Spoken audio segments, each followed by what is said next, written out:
আমার পিছনে একটা মহিষের পাল আছে, এটা মিরসরাই ইকোনমিক জোনের ভিতরে।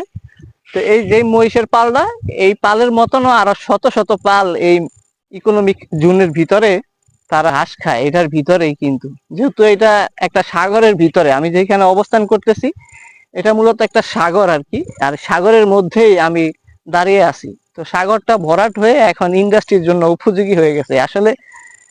কে জানতো যে এই সাগরের ভিতরেও একটা সময় ইন্ডাস্ট্রি হবে। তো এই মহিষের পালের মতনই খুব সকালে, এখন প্রায় ঘড়িতে 6:30টার মতন বাজছে, এত সকাল, তারপরে এই যে মহিষের পালগুলা, এই পালের মতনও আরো শত শত পাল এই ইকোনমিক জোনের মধ্যে আছে।